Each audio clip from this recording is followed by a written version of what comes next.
नमस्कार। औद्योगिक प्रशिक्षण संस्थानों के व्यवसाय इलेक्ट्रॉनिक मैकेनिक के विषय सैद्धांतिक की पाठचर्या में अंकित ऑप्टिकल फाइबर केबल्स पर मैं आपको प्रशिक्षण प्रदान करूंगा।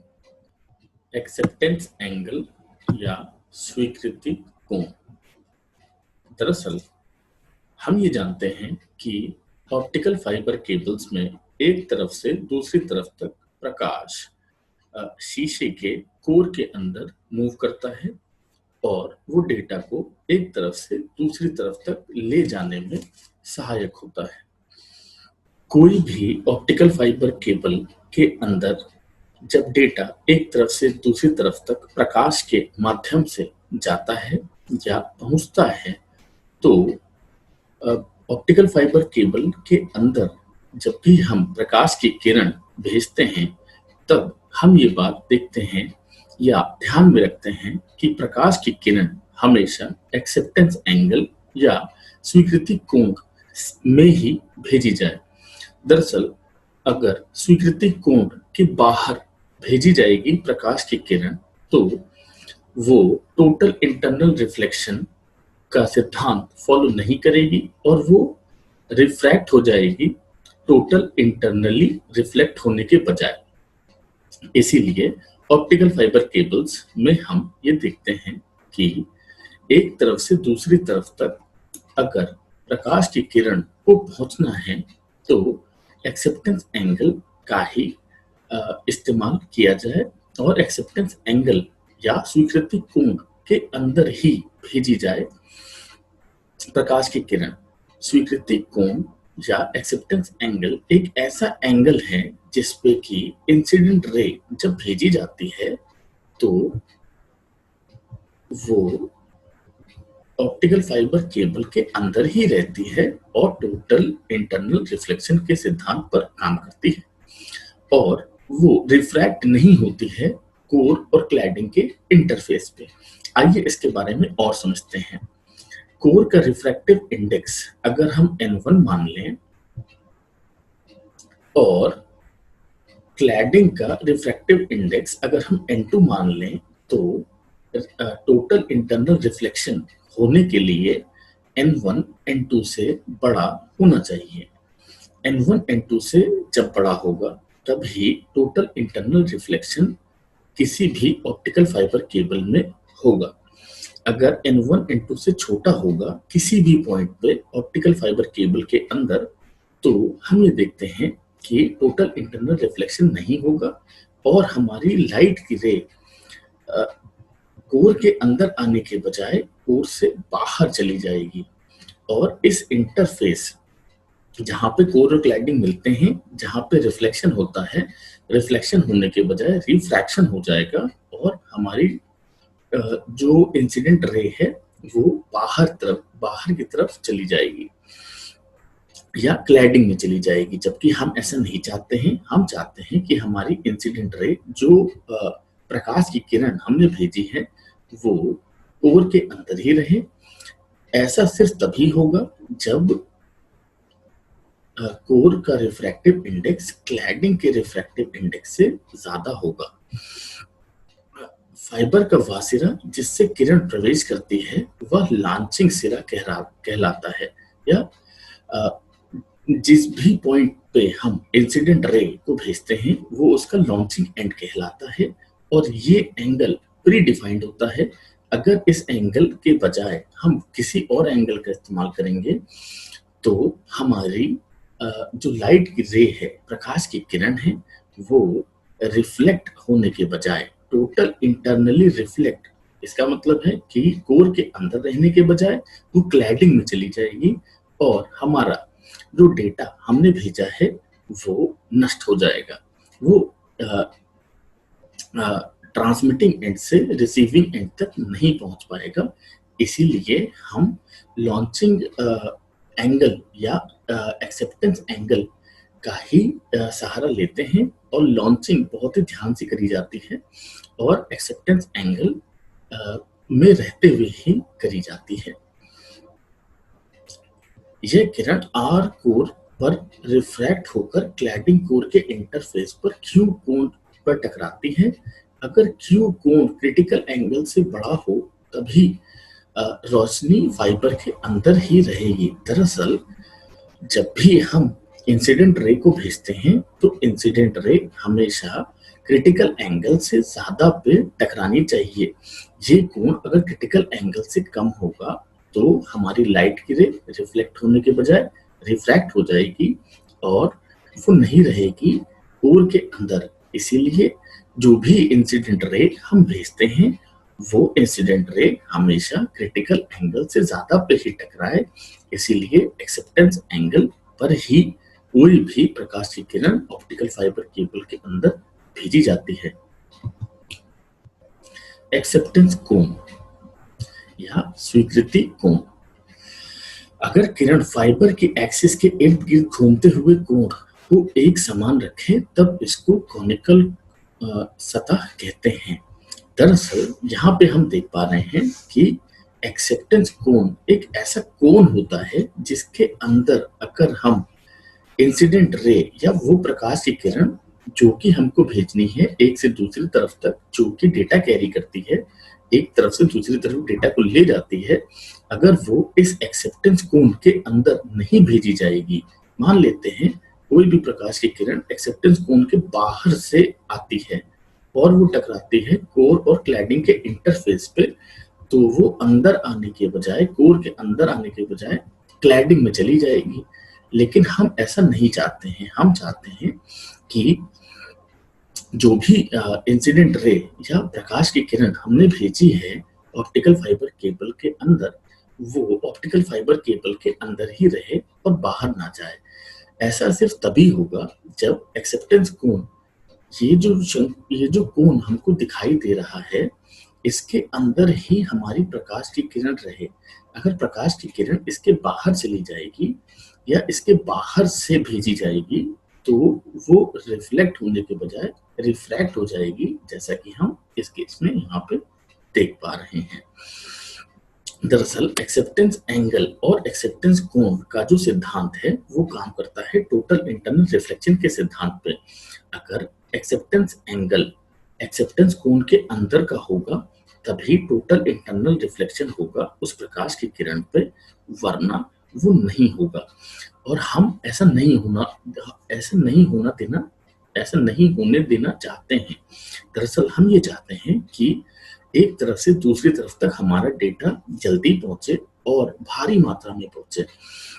ऐसा सिर्फ तभी पॉसिबल है, ऐसा सिर्फ तभी हो पाएगा जब एक्सेप्टेंस कोण के अंदर ही वो प्रकाश की किरण जो कि डेटा कैरी करके एक तरफ से दूसरी तरफ तक ले जाएगी, वो एक्सेप्टेंस कोण के अंदर ही भेजी जाए। एक्सेप्टेंस कोण के अंदर का ही एंगल होगा। स्वीकृति कोण के अंदर का ही एक एंगल होगा और ये सिर्फ तभी काम करेगा जब प्रकाश की किरण जब इसके अंदर ही भेजी जाएगी, तभी वो एक तरफ से दूसरी तरफ तक डेटा को पहुंचा पाएगी। ऐसा नहीं होने की सूरत में वो रिफ्लेक्ट होने के बजाय रिफ्रैक्ट हो जाएगी और हमारा डेटा लूज हो जाएगा या नष्ट हो जाएगा, वो बाहर निकल जाएगा। एनकोडिंग ऑफ लाइट, प्रकाश की एनकोडिंग या encoding of light. Encoding of light एक ऐसा फिनोमेना है जिसका इस्तेमाल करके हम इलेक्ट्रिकल सिग्नल्स को बदलते हैं लाइट के सिग्नल्स में। दरअसल प्रकाश किरणों पर संकेतों डेटा को संशोधित करने की प्रक्रिया को प्रकाश की एनकोडिंग कहा जाता है। जब भी हम इलेक्ट्रिकल सिग्नल्स को बदलते हैं ऑप्टिकल सिग्नल्स में तो उस प्रक्रिया को हम एनकोडिंग ऑफ लाइट कहते हैं।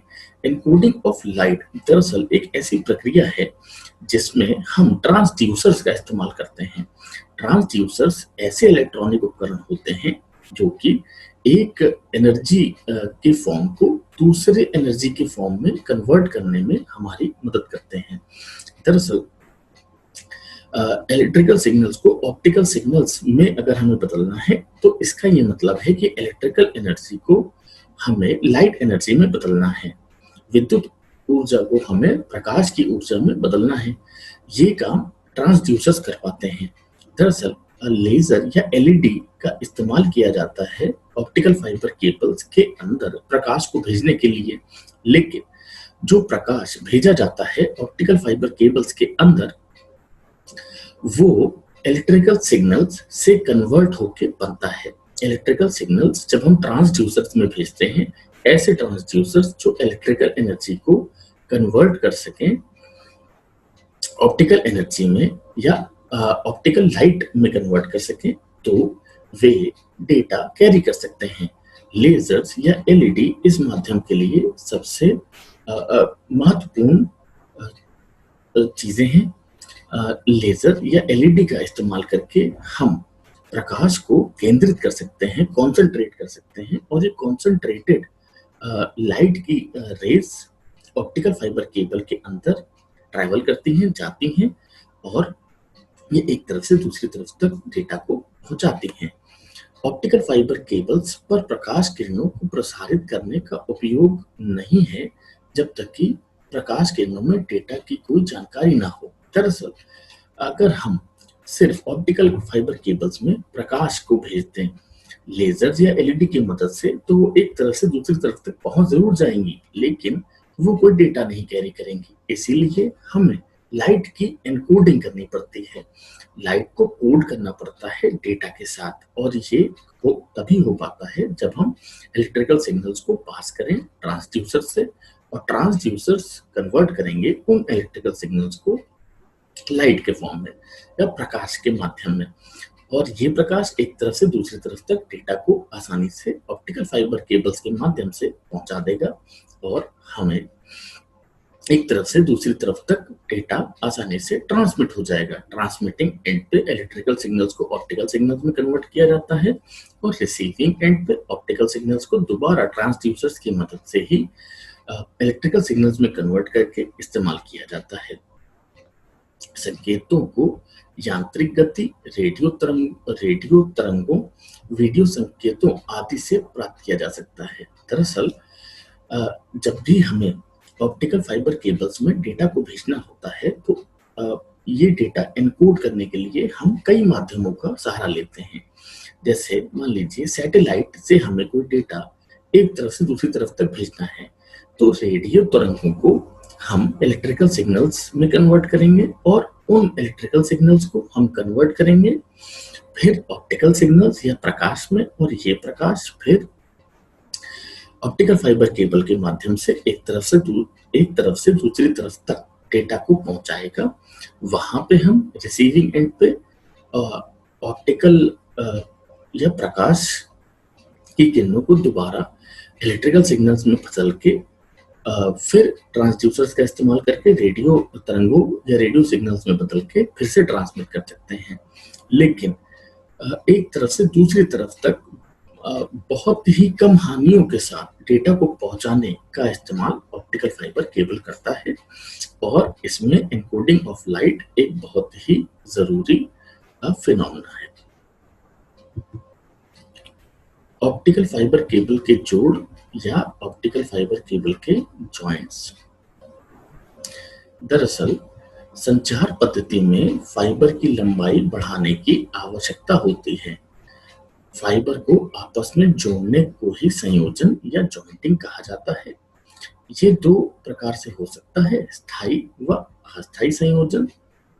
प्रत्येक जोड़ लगाने की तकनीक विशेष दिशाओं में प्रवाहित होती है, जो कि ऑप्टिकल जोड़ पर निर्भर करती है। आइए इसके बारे में और विस्तार से समझते हैं।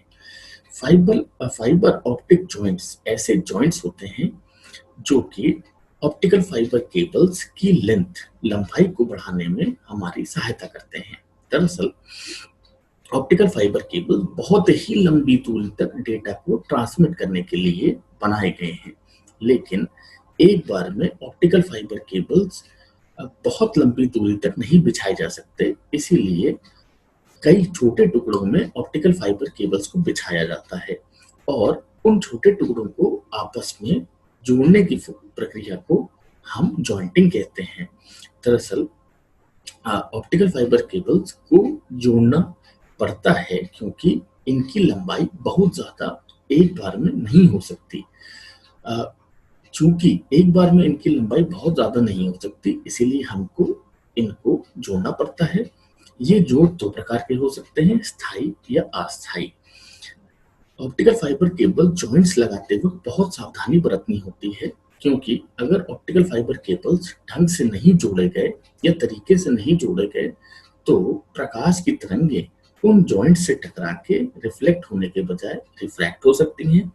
उनमें कई प्रकार की हानियां आ सकती हैं और हमारा डेटा खराब हो सकता है। इसीलिए हम जब ऑप्टिकल फाइबर जॉइंट्स का इस्तेमाल करते हैं या दो ऑप्टिकल फाइबर केबल्स को आपस में जोड़ते हैं तो बहुत सारी सावधानियां बरतते हैं। आइए आगे देखते हैं कैसे। प्रिकॉशंस व्हाइल जॉइंटिंग या जॉइन करते समय सावधानियां। दरअसल जब भी हम ऑप्टिकल फाइबर केबल्स को आपस में जॉइन करते हैं या उनको जोड़ते हैं तो प्रॉपर कॉन्सेंट्रिसिटी या उचित केंद्रीकरण का ध्यान रखना होता है। जैसे कि हम यहाँ देख पा रहे हैं कि दो ऑप्टिकल फाइबर केबल्स को जब हमें जोड़ना होता है तो उनकी एक्सिस का ध्यान रखना होता है। अगर वो एक्सियली नहीं जोड़े गए तो हमारा जॉइंट प्रकाश की किरणों को नुकसान पहुंचा सकता है और वे प्रकाश की किरणें उनसे टकरा के रिफ्रैक्ट हो सकती हैं या उनमें डिस्पर्शन, एटेन्युएशन जैसी हानियां आ सकती हैं। इसीलिए हमें उचित केंद्रीकरण का ध्यान रखना होता है। जब भी हम दो जॉइंट्स को आपस में जोड़ें तो हमें ध्यान रखना होता है कि उनमें कोई भी एयर गैप ना छूटे या कोई भी वायु का अंतराल उनमें ना हो।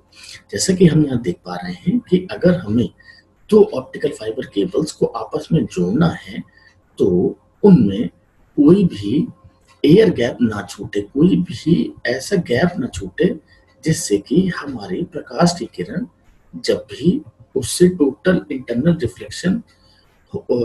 इंटरनली रिफ्लेक्ट होना चाहे तो वो रिफ्लेक्ट होने के बजाय क्लैटिंग में चली जाए। ऐसा करने से हमारा प्रकाश में जो डेटा है उसका नुकसान हो सकता है। इसीलिए हमें जब जॉइंट लगाना होता है किन्हीं भी दो ऑप्टिकल फाइबर केबल्स में तब हम इस बात का ध्यान रखते हैं कि उनमें कोई भी एयर गैप ना छूटे। ऑप्टिकल फाइबर केबल्स में स्प्लाइसिंग या splicing in optical fibre cables.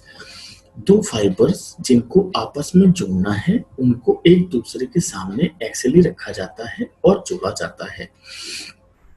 इस प्रक्रिया को हम स्प्लाइसिंग कहते हैं।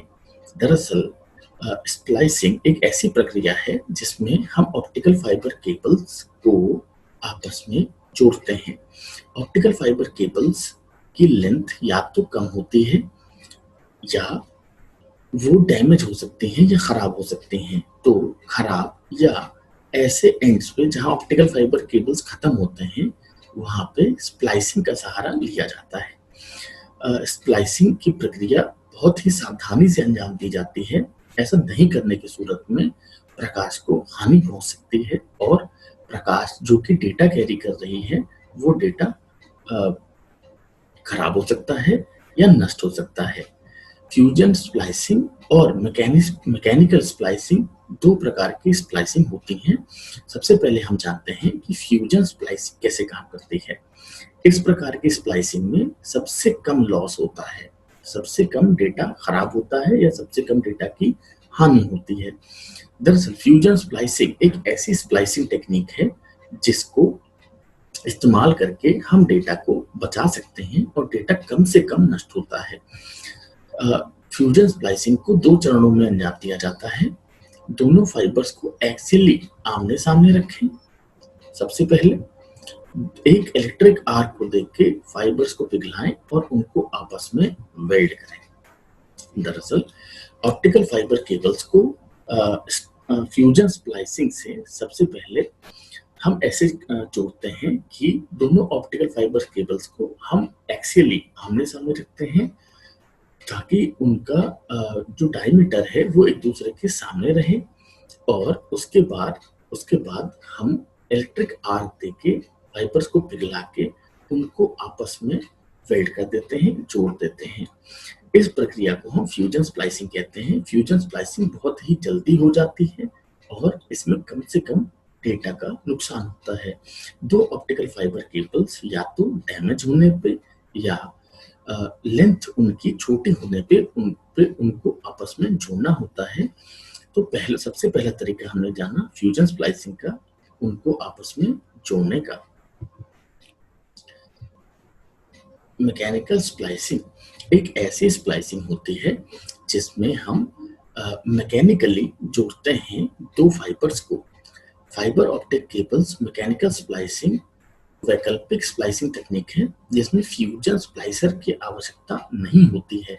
दरअसल मैकेनिकल स्प्लाइसिंग में हम कोई भी इलेक्ट्रिक आर्क का इस्तेमाल किए बगैर या बजाय हम दो ऑप्टिकल फाइबर केबल्स को आपस में जोड़ते हैं या जोड़ सकते हैं। मैकेनिकल स्प्लाइसिंग में एक छोटा फाइबर का कनेक्टर होता है जो कि ऑप्टिकल फाइबर्स को ठीक से जोड़ता है।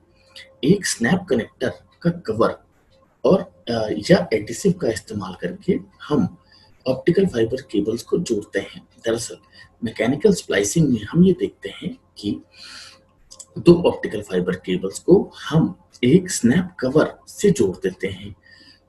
किन्हीं भी दो ऑप्टिकल फाइबर केबल्स जिनको हमें आपस में जोड़ना है उनको हम सबसे पहले एक्सेली आप हमेशा में रखते हैं। हमें देखते हैं कि प्रॉपर कॉन्सेंट्रिसिटी मेंटेन हो रही है और उनमें कोई एयर गैप नहीं है। ऐसा करने के बाद हम क्या करते हैं कि उनको एक स्नैप कवर, एक कवर से जोड़ देते हैं या एक एडिसिव से उनको जोड़ देते हैं। ऐसा करने पे हम ये देखते हैं कि ये स्थायी रूप से आपस में जुड़ जाती हैं और डेटा एक तरफ से दूसरी तरफ तक जा सकता है। दरअसल कोई भी ऑप्टिकल फाइबर केबल खराब होने के कारण या छोटी पड़ने के कारण उनको हमको आपस में काट के जोड़ना पड़ता है। जोड़ने के लिए हम मैकेनिकल स्प्लाइसिंग में एक स्नैप कवर का इस्तेमाल करते हैं। वो snap cover optical fibre cables के ऊपर लगा दिया जाता है और दोनों ऑप्टिकल फाइबर केबल्स आपस में जुड़ जाते हैं। ये एक स्थायी व्यवस्था है और इससे डेटा में फ्यूजन के मुकाबले ज़्यादा हानि होती है, लेकिन ये एक आसान तरीका है मैकेनिकल स्प्लाइसिंग करने का। सावधानियां और सुरक्षा, प्रिकॉशंस एंड सेफ्टी। फाइबर के कोर व्यास को अधिक नहीं मोड़ना चाहिए। फाइबर पर भारी सामान या कठोर मशीन को नहीं रखना चाहिए। फाइबर के पैने किनारों से सावधान रहना चाहिए, अन्यथा इनकी सुरक्षा जैकेट क्षतिग्रस्त हो जाती है जिससे क्लैडिंग और कोर को नुकसान पहुंचता है। फाइबर के बचे टुकड़ों को कूड़ेदान में नहीं डालना चाहिए। दरअसल ऑप्टिकल फाइबर केबल्स को इस्तेमाल करने में कई सावधानियां बरतनी पड़ती हैं। फाइबर्स के कोर व्यास को अधिक नहीं मोड़ना चाहिए क्योंकि अगर हम उनको अधिक मोड़ेंगे तो उनमें बेंडिंग लॉसेस आ सकते हैं या बेंडिंग हानियां उनमें हो सकती हैं। फाइबर के कोर पे या फाइबर्स पे कभी भी भारी सामान नहीं रखना चाहिए। ऐसा करने पे हमारा कोर जो कि शीशे का बना होता है उसमें नुकसान आ सकता है। कभी भी फाइबर ऑप्टिक कोर को कूड़ेदान में नहीं डालना चाहिए क्योंकि वो बहुत ही शार्प ग्लास से बना होता है और वो किसी को हानि पहुंचा सकता है। और हमेशा फाइबर ऑप्टिक केबल्स के किनारों को सावधानी से उनको इस्तेमाल करना चाहिए, नहीं तो वे क्षतिग्रस्त हो सकती हैं। कोर या क्लैडिंग जो कि बहुत नाजुक होते हैं वो क्षतिग्रस्त हो सकते हैं। ऑप्टिकल फाइबर केबल्स का उपयोग। Applications of optical fibre cables. Optical fibre cables का सबसे आम उपयोग कम्युनिकेशन के क्षेत्र में होता है। केबल टीवी, फोन, इंटरनेट जैसे विभिन्न उद्योगों के लिए फाइबर ऑप्टिक केबल्स के नेटवर्क पर भारी मात्रा में डेटा भेजा और प्राप्त किया जाता है। दरअसल टेलीकम्युनिकेशन में ऑप्टिकल फाइबर केबल्स का इस्तेमाल किया जाता है और केबल टीवी, फोन और इंटरनेट जैसी सुविधाओं को पाने के लिए ऑप्टिकल फाइबर केबल्स का इस्तेमाल किया जाता है। दरअसल केबल टीवी, फोन या इंटरनेट जैसी सुविधाओं के लिए हमें डेटा को एक तरफ से दूसरी तरफ तक भेजने की आवश्यकता होती है और ऑप्टिकल फाइबर केबल्स इसके लिए एक बहुत ही उचित माध्यम है, क्योंकि ये आसानी से डेटा को एक तरफ से दूसरी तरफ तक बहुत तेजी के साथ भेजने के लिए डिजाइंड होते हैं। क्योंकि ये केबल मुड़ने में सक्षम है, इसलिए डॉक्टर शरीर के कुछ हिस्सों के अंदर लाइट चमकाने के लिए सर्जरी के दौरान उपयोग करते हैं, जो पहुंचने में मुश्किल होती है। दरअसल जब भी डॉक्टर्स को एंडोस्कोपी करनी होती है, तो डॉक्टर्स मानव शरीर या जानवरों के शरीर के अंदर भेजते हैं ऑप्टिकल फाइबर केबल्स को। ऑप्टिकल फाइबर केबल्स दरअसल उनके आगे एक कैमरा लगा दिया जाता है और वो कैमरे के सिग्नल्स को कन्वर्ट किया जाता है ऑप्टिकल सिग्नल्स में, प्रकाश के सिग्नलों में। और मानव शरीर या जानवरों के शरीर के अंदर अगर कोई भी समस्या है किसी भी पार्ट में या किसी भी हिस्से में, तो उसको आसानी से डॉक्टर देख सकते हैं और ये समझ सकते हैं कि किस हिस्से में क्या परेशानी है और उसका उपचार कर सकते हैं। फाइबर ऑप्टिक केबल्स का उपयोग इंजीनियरों और मैकेनिक्स द्वारा मशीनों के कुछ हिस्सों में प्रकाश फेंकने के लिए भी किया जाता है। दरअसल ऑप्टिकल फाइबर केबल चूंकि मुड़ सकती है, इसीलिए वो पार्ट्स जहाँ पे इंसान डायरेक्ट नहीं पहुंच सकता, सीधे नहीं पहुंच सकता, वहाँ पे ऑप्टिकल फाइबर केबल्स को भेज के हम उन पार्ट्स को देख सकते हैं जो कि जिनमें परेशानी है और उनको बाद में ठीक कर सकते हैं। ऑप्टिकल फाइबर केबल्स का इस्तेमाल मशीनों की समस्याओं को भी जानने में किया जाता है। प्रशिक्षण का सारांश या ट्रेनिंग समरी। आज हमने जाना ऑप्टिकल फाइबर केबल्स में स्वीकृति कोण व स्वीकृति कोण के बारे में।